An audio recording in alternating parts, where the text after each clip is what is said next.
प्रथम ऐका गणपती अथर्वशीर्ष।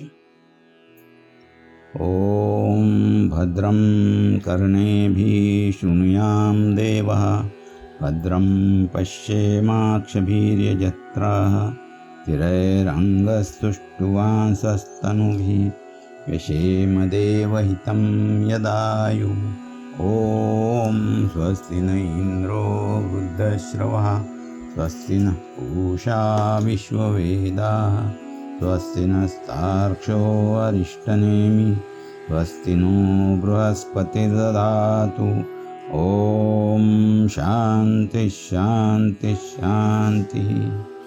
ॐ नमस्ते गणपतये, त्वमेव प्रत्यक्षं तत्त्वमसि, त्वमेव केवलं कर्तासि, त्वमेव केवलं धर्तासि, त्वमेव केवलं हर्तासि, त्वमेव सर्वं खल्विदं ब्रह्मासि, त्वं साक्षादात्मासि नित्यं, ऋतं वच्मि सत्यं वच्मि, अवत्वं माम् अववक्तारम्, अवश्रोतारम्, अवदातारम्, अवधातारम्, अवानुचान्मवशिष्यम्, अवपश्चात्तात् अवपुरस्तात्, अवोत्तरात्तात् अवदक्षिणात्तात्, अवचोद्वात्तात् अवाधरात्तात्, सर्वतो मां पाहि पाहि समन्तात्। त्वं वाङ्मयस्त्वं चिन्मयः,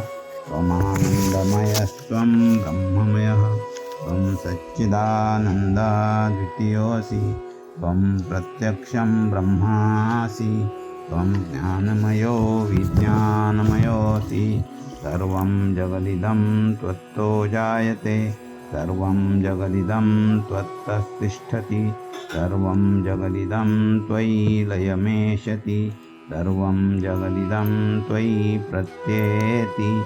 त्वं भूमिरापो नलो निलो नभः, त्वं चत्वारि वाक्पदानि, त्वं गुणत्रयातीतः, त्वं देहत्रयातीतः, त्वं कालत्रयातीतः, त्वं मूलाधारस्थितोऽसि नित्यं, त्वं शक्तित्रयात्मकः, त्वां योगिनो ध्यायन्ति नित्यं। त्वं ब्रह्म त्वं विष्णुस्त्वं रुद्रस्त्वम् इन्द्रस्त्वम् अग्निस्त्वं वायुस्त्वं सूर्यस्त्वं चन्द्रमास्त्वं ब्रह्मभूर्भुवस्वरं। गणादिं पूर्वमुच्चार्य वर्णादिं तदनन्तरम् अनुस्वारः परतः अर्धेन्दुलसितं तारेण रुद्धम्। एतत्तवमनुस्वरूपम् गकारः पूर्वरूपम् अकारो मध्यमरूपम् अनुस्वारश्चान्त्यरूपं बिन्दुरुत्तररूपं नादः सन्धानं संहिता सन्धिः।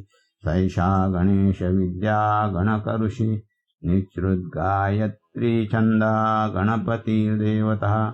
ॐ गं गणपतये नमः।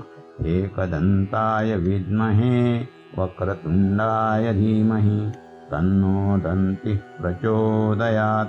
एकदन्तं चतुर्हस्तं पाशमङ्कुशधारणं वरदं च वरदं हस्तैर्बिभ्राणं मूषकध्वजं रक्तं लम्बोदरं शूर्पकर्णकं रक्तवाससं रक्तगन्धानुलिप्ताङ्गं रक्तपुष्पैः सुपूजितं भक्तानुकम्पिनं देवं जगत्कारणमच्युतम् आविर्भूतं च सृष्ट्यादौ प्रकृतेः पुरुषात् परम्। एवं ध्यायति यो नित्यं स योगी योगिनां वरा।